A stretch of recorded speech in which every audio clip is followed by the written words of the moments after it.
대구로 가보겠습니다. 전혜연 평론가님. 예, 대구의 물품 보관소에서 정말 믿지 못할 장면이 목격됐다고 하죠. 어허. 한 시민이 물품 보관소에서 물건을 꺼내는데요. 옆에 있는 보관함에서 물이 뚝뚝 떨어지고 습기가 차 있다고요. 어머, 네. 뭐지? 이상하다 해서 들여다봤더니 네. 글쎄 이게 있었다는 거예요. 네. 너무 놀라서 이 시민이 경찰에 바로 신고를 지금 막 했습니다. 습기가 차 있고 그러네요. 진짜네. 과연 물품 보관 안에 무엇이 들어있는지 좀 어머? 추정이 가능하시죠? 이거 뭐예요? 직접 보시겠습니다. 자, 경찰이 출동을 했고요. 어머! 철도 경찰 물품 보관에서 뭐 꺼내는 거 보이시죠? 어머! 강아지 인형이 아니라 살아있는 하얀색 강아지입니다. 어머. 아무리 말 못하는 동물이라도 저기에서 어땠을까요? 어머, 지금 완전 조심- 겁먹었어요, 네. 지금 세상에. 경찰이 안아들자 지쳐서 가만히 어머머. 품에 안기는데요. 어쩌다가 이 강아지는 물품 보관함에 들어가 있었던 것일까요? 아니, 신민석 기자님, 지금 이게 어찌된 상황입니까? 어떻게, 왜 강아지가 지금 저 눈망울 보세요. 잔뜩 겁먹고 지금 애처로워요. 왜 강아지가 물품 보관함에서 나옵니까? 뭐 가능성을 아직은 확인 중인데요. 우선 습기가 차 있었던 이유는 그나마 강아지를 넣을 때 사료와 물을 함께 넣었다고 합니다. 근데 강아지가 좀 안에서 버둥을 치다가 그 물이 쏟아지면서 그 물이 밖으로 새어 나온 거였는데 아. 두 가지 가능성. 우선은 무슨 급한 일이 있어가지고 강아지를 잠깐 거기 정말 보관했을 수가 있고 또 하나는 유기했을 수가 있는데 유기한 경우라면 동물보호법에 의해 가지고 벌금 300만 원의 처벌이 가능한데 어허. 보관을 한 거일 경우에는 이게 처벌 규정이 마땅치 않거든요. 어허. 또 이거 뭐 더 조사를 해봐야겠지만 만약 보관으로 나온다고 해도 저기 저렇게 생명체를 보관하는 건 좀 말이 안 되기 때문에 이런 부분에 대한 좀 구멍도 좀 메워줘야 될 것 같습니다. 아무리 급하다고 해도요. 저기가 어디예요? 말 그대로 물품 보관함이잖아요. 물건입니까? 반려견이 물품이에요? 짐짝이에요? 일단 저 강아지 지금 어떻게 되는지 걱정됩니다. 손정혜 변호사님. 네, 구조 당시에는 탈수 증세가 조금 있었지만 건강에는 큰 문제가 없고 치료를 받았다라고 알려지고 있고요.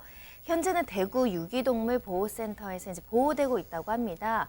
유실 유기 동물 공고에도 올라와 있다라고 하는데 일단 2021년에 태어났고요. 수컷 푸들이라고 알려지고 있는데 다음 달 6일까지 공고를 보고 주인이 나타나지 않을 경우에는 지자체로 소유권이 넘어가고요. 입양 절차가 이제 진행될 수 있다라고 하는데 입양이 되지 않으면 인도적 처분 가능성도 있습니다. 네. 일단 동물보호단체에서는 일단 개집 사료, 물 모두 넣은 상태로 봐서는 잠깐 넣는 게 아니라 고의적으로 유기한 거 아니냐 이렇게 보고 있고요. 만약에 이걸 유기하고 고의적으로 했다라고 한다면 동물학대로 고발 조치하겠다라는 입장입니다. 근데 전혜연 평론가님, 이 물품 보관함이 있던 곳이 동대구역에 무슨 대로변에 한적한 곳에 있는 게 아니라 동대구역이란 말이에요. 그러면 보통 우리가 물품 보관하면 여기 충무로 앞에 지금 MBN 사옥 앞에 있는 충무로역에도 물품 보관함을 찍고 있는 CCTV가 있단 말이에요. 그러면 누가 애초에 저 강아지를, 저 사랑스럽게 생긴 강아지를 물품 보관함에 넣었는지는 금방 인상착의는 알 거란 말이에요. 그리고 CCTV 동선을 따라가다 보면 그 사람이 물품 보관함에 저 강아지를 넣고 나서 지하철을 탔는지 아니면 열차를 탔는지 알 수 있을 거란 말이에요. 물론 강제 수사가 어렵다 하더라도 누군지 인적사항은 나올 수 있는 거 아닙니까? 그렇다면 연락해봐야죠. 어떤 이로 넣는가? 예, 저는 근데 이거 보고 너무 마음이 아팠던 것이 아무리 말 못하는 동물이라도요. 넓은 장소도 아닌 저 좁은 공간에 가둬놓고 만약에 시민이 발견하지 못했으면 어떤 일이 있었을까요? 그러니까. 생각만 해도 끔찍합니다. 그리고 말씀해 주셨듯이 경찰에서도 아마 다양한 경로로 수사를 할 것으로 보입니다. 네. 인근의 CCTV라든가 탐문 수사를 할 것으로 보이는데 물론 처벌도 중요한데 저는 이번 일을 보면서 강아지 장난감 아니거든요. 우리 너무 쉽게 입양해서 저렇게 지금 유기될 가능성이 높으니까 버리거나 하는데 이런 문화 정말 사라져야겠습니다.